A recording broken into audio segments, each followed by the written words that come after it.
Ghost cities, internet addiction camps, and fake billionaires in prison. That and more crazy things happening in communist China.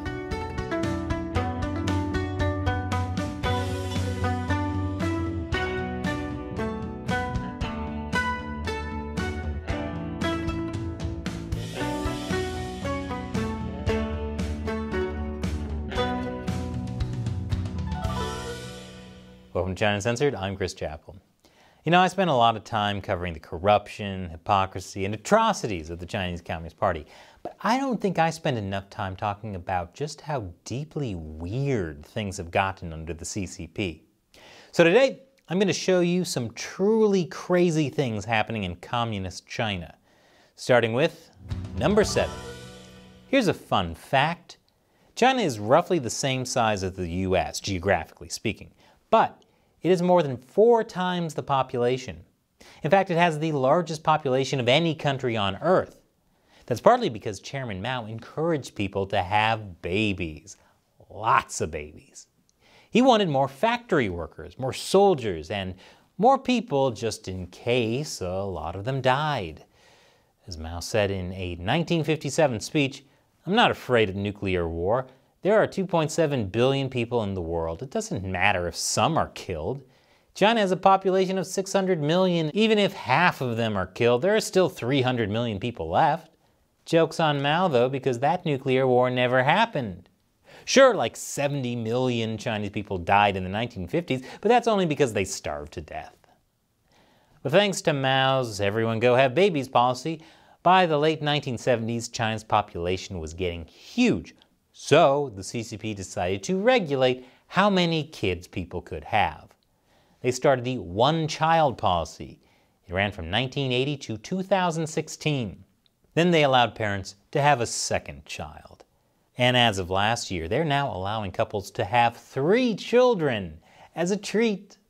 But it's still government control. And telling people whether or not they should have kids should not be the government's job.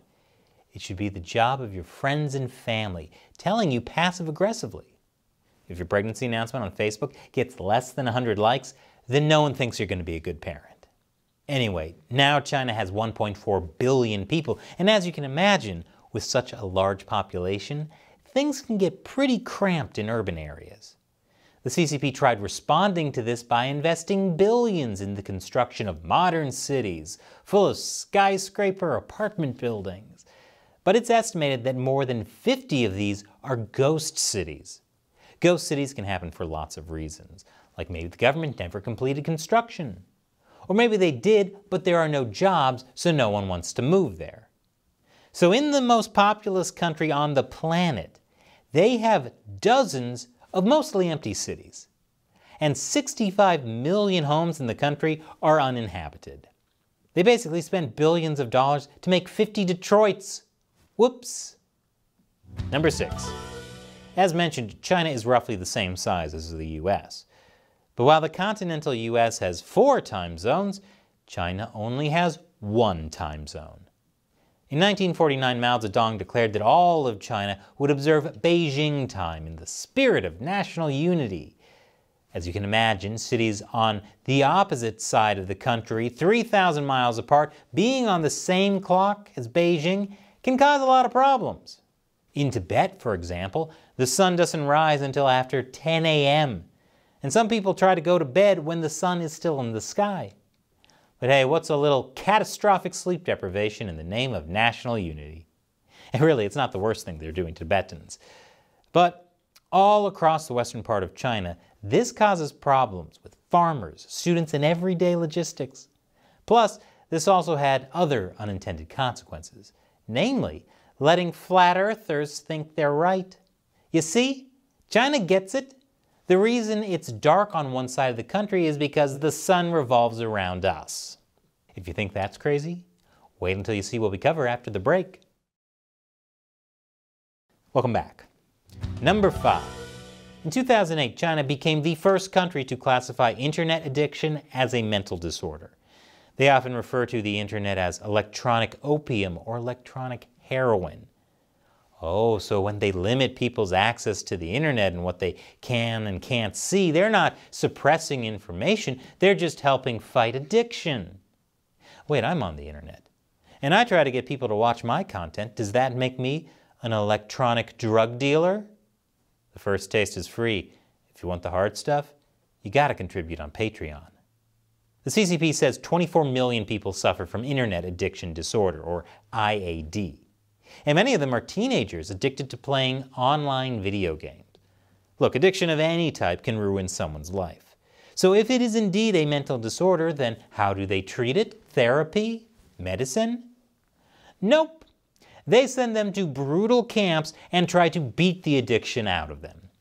And when I say beat the addiction out of them, I mean literally beat the addiction out of them. Teenagers are put through a military-style boot camp and are often physically abused. Kids at these camps have been locked up in solitary isolation for up to 10 days, and there's been at least one fatality.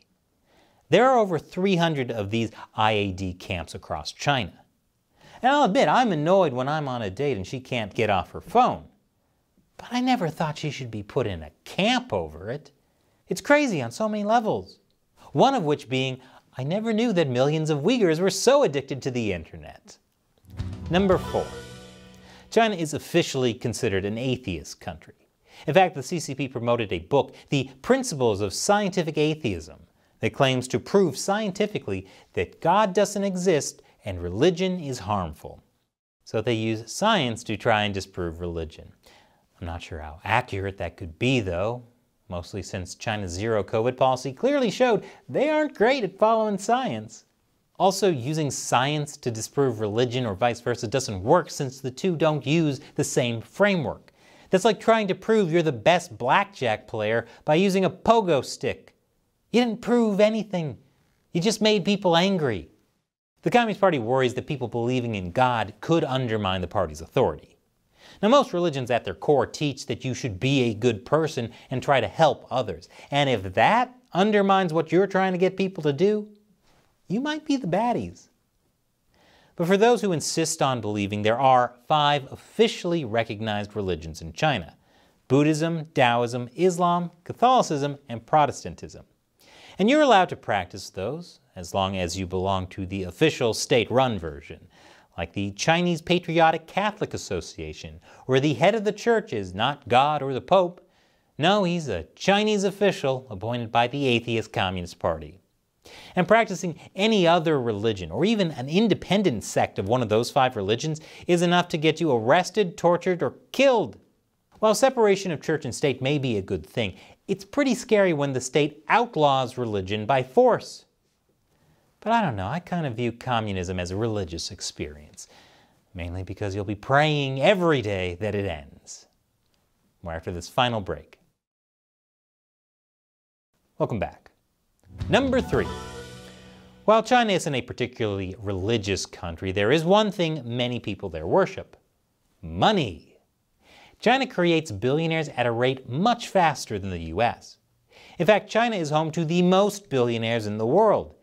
Even after 160 of them lost so much wealth, they were demoted to multi-millionaire status. I know, only multi-millionaires. Yuck. They won't be able to show their face at the Flying Yacht Club anymore. The reason these billionaires lost so much wealth is because the CCP cracked down on them. Turns out the Communist Party isn't a fan of wealth that they're not in control of. So how do they crack down on billionaires in China? With legislation and restrictions? Yes, but also executions. Yeah, billionaires in China don't have a long life expectancy. China has executed over a dozen of them. Plus, many have been murdered or committed suicide. You know, committed suicide, like Jeffrey Epstein. No wonder so many American billionaires are trying to get on China's good side. They want to make sure they don't end up getting disappeared.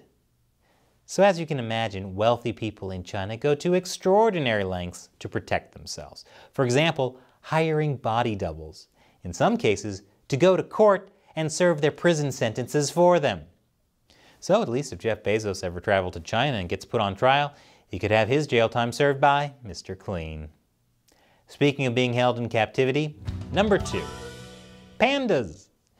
There are pandas in zoos all over the world, but all of them, no matter where they were born, are still owned by China.